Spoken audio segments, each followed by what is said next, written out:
Welcome back to V.O.C. YouTube channel. We are now down to two teams. We started with over, I think, 130 some FBS teams. We play the year, we go through the weeks, then we go down to 12. So you start with your 12-team playoff. And then now you get down to 8, you get down to the final 4, and now you're down to the final 2. It is National Championship Week. Let's jump into it. Third down for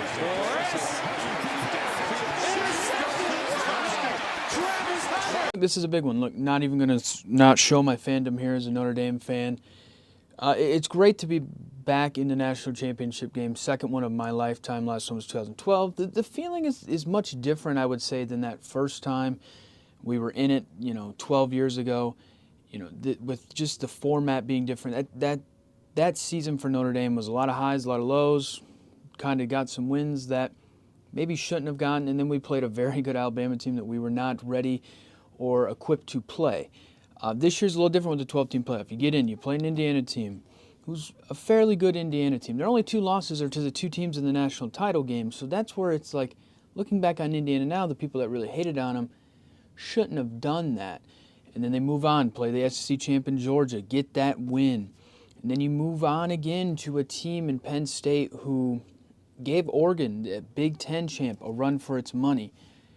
They beat them in Miami, outlasting them on a late second field goal, which was one of the greatest games, I would say, in college football history, just based off of back and forth, just the ending. You didn't know what was going to happen. Big plays on both sides.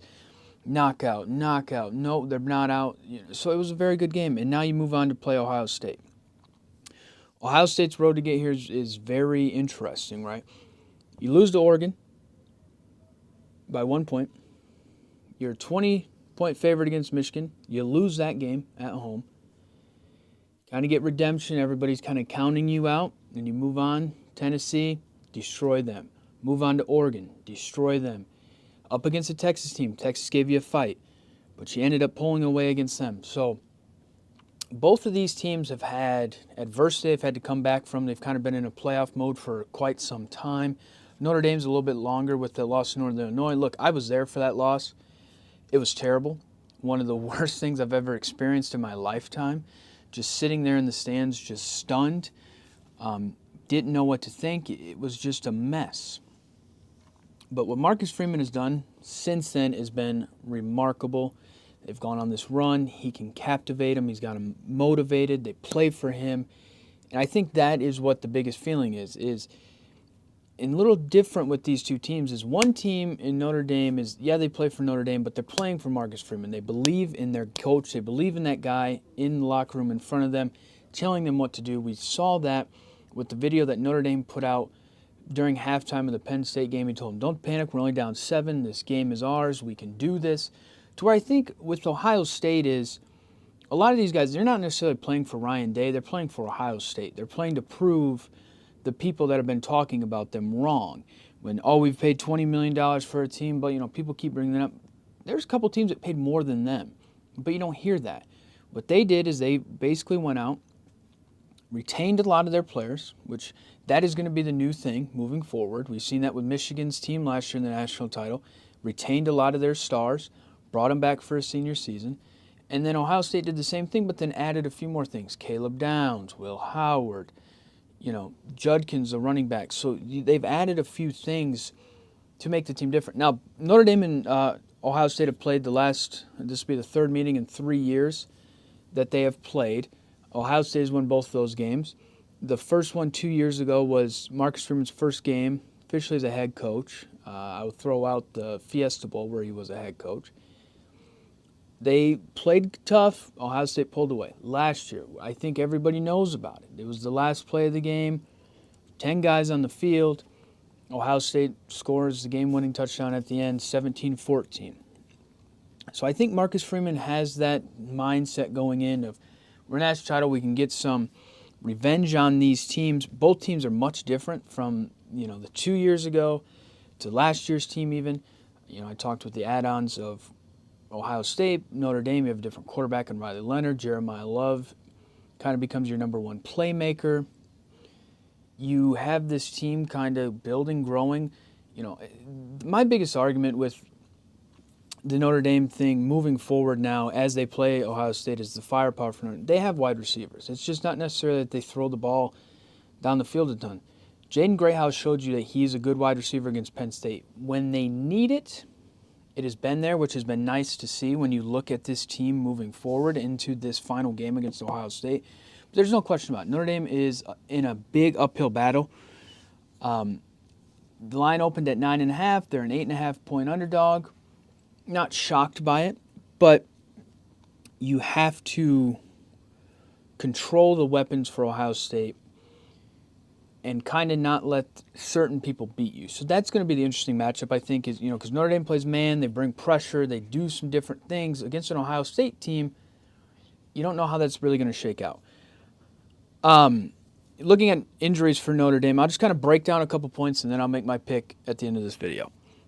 Jeremiah Love's going to be good to go. That run against Penn State with a brace on that touchdown where he just resilient, he just didn't give up, one of the greatest plays in Notre Dame history.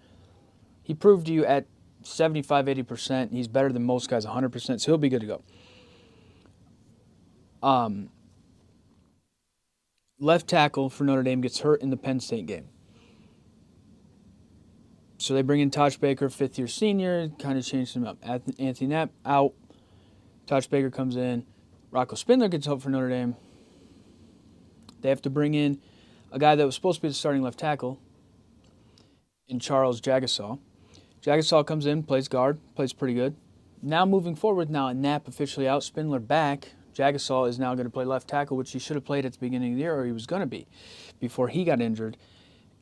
To a season-ending injury, we thought, well, you keep going on here. Some of these season-ending injuries, they can play. So Jagasaw is going to play left tackle. I think that helps Notre Dame's offensive line. It doesn't really hurt to go against this great front from Ohio State, Sawyer and JTT and those guys.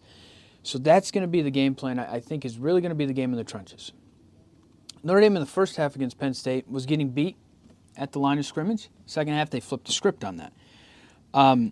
Looking at both teams, I'm going to break down a little snippet of both teams and what I think needs to be taken advantage of, and then I'll finally make my pick. Not a whole lot to talk about when I see this game. It's one of those where it's like, I want to see the game play out, but here's what I kind of think. Notre Dame, they have to make Ohio State uncomfortable in offense. You have to force them to run the ball a little bit. This is what Michigan did, Oregon did the first time they played. They forced you to run the ball. And they forced your offensive line in Ohio State, who is average, not great, to beat them. Now, Oregon the first time was able to take advantage of it. Michigan definitely was able to take advantage of it with their front. Notre Dame kind of, if Riley Mills was playing, I could say they could definitely take advantage of it. But you have to make them uncomfortable. You cannot sit there and just play your man-to-man, bringing heat, because it's not going to work. Unless you can get to Will Howard every play, which I don't think that's going to happen, you are going to get slowly hurt. That's what kind of happened to Oregon. They didn't know what was going on. They got no pressure. Will Howard had all day. Jeremiah Smith was able to run around the field. Carnell Tate and Buka, they have guys all over the field. And then offensively for Notre Dame, you have to be able to take advantage of Ohio State's linebackers and secondary, which I think the farther out you get on the Ohio State team defensively, the worse it gets. Now, their front is very good. They have good linebackers, but corners, I think you can take advantage of them a little bit. Now, Caleb Downs is a great player in the secondary, but he's kind of all over the field. He may, drop back a little bit. So I think on the outside, you have to take some shots. Even if you're not even planning on necessarily getting a completion, just taking the advantage of their corners, which teams have done that and have had success against it. So you have to be able to do that. Take your shots. But then also the way that they play defense for Ohio State, if you can block, you have to continue to run the ball. I said this watching the Michigan game. Michigan just continues to run. They're going to break a couple, and they ended up doing that. You have to be able to, because the way they play, you're going to break one, and somebody like Jeremiah Smith could easily break one for a very long run. That's how Ohio State has lost to Michigan the last couple of years. They've been very aggressive on defense, and then boom, you're able to break a hole, get a hole, you're gone. So I think Notre Dame should be able to do that and take advantage of it. But don't get discouraged if it's not there early. Continue to run the ball. Look, Ohio State needs to go after Notre Dame's corners like USC did. That was my biggest fear when they played USC, taking advantage of the corners, throwing the ball down the field. USC was able to do that. I think that's what Ohio State's game plan is going to be. If Notre Dame's going to sit there and play man-to-man and not change it up a little bit and not get pressure, because they didn't get pressure against USC, Ohio State's going to take advantage of that. Now, I think for the other thing with Ohio State is play your game. Don't try to be physical. I think they've done that against Michigan where it's hurt them. Against a team like Notre Dame, are they going to try and play physical? Are they going to try and run the ball? Are they going to try to force it? Do what you do because Notre Dame's going to allow you to make plays. Christian Gray is a very good corner, but he's going to get beat. Leonard Moore is a very, very good corner. I think a first-round corner in a couple years, but he's still a freshman. He's young, so you have to take advantage of that. Go away from Xavier Watts and just make your plots down the field. USC was able to do that, so I would expect Ohio State to be able to do that. And then for Ohio State defensively against Notre Dame, it's very simple. You have to stop the run game. Do your best to stop the run game. Get Notre Dame uncomfortable. Make Riley Leonard uncomfortable to throw the ball. If he has to throw the ball more than 20, 25 times, it's a great game for Ohio State, and they'll probably win the game based off of that. But you cannot allow Leonard to get comfortable, Love to get comfortable, Jadarian Price to get comfortable running the ball. Because like I said, eventually they're going to break one. There's these holes in Ohio State's defense where it always happens. Last 3 Michigan games, they've broken runs. It's going to be there, so you got to make them feel uncomfortable, get them off script, get them off balance, make them very uncomfortable. This game is tough, to pick because it's like massive Notre Dame fan. I believe in the team. I think they can definitely do it. But when you're playing a team like Ohio State that's just on that rampage since the Michigan loss of pissed off and we're going to prove that we're great and we can do it, it's tough. But I think Notre Dame can win this game, and I think they are going to win this game. I fully believe that. I'm going to ride with the underdog. I'm going to ride with my team. I believe wholeheartedly Notre Dame can win this game. I think it's a Marcus Freeman versus Ryan Day matchup, and I like that very, very much. Like I said earlier, Notre Dame plays for Marcus Freeman more like Ohio State plays for Ohio State. I think that's going to be a big advantage in this game for Notre Dame. I like what Marcus Freeman can do to get guys ready to play. I don't necessarily know that Ryan Day can always do that. I think Ohio State went from underdog to now you're the favorite. How does that play mentally on them? I think Notre Dame can take advantage of that.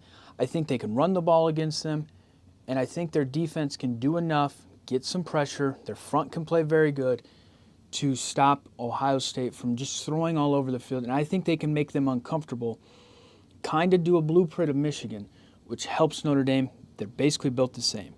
So I think that's it. Now, would I be shocked if Ohio State wins? No, but I'm riding with Notre Dame. I'm riding with my team. I have to wholeheartedly believe it. I believe that they can win. I like the matchup in certain ways. And people say, oh, Caleb, you're crazy. They can just toss. I don't care. Physicality versus finesse. Physicality wins majority of the time. That's what Notre Dame is. Thanks for watching.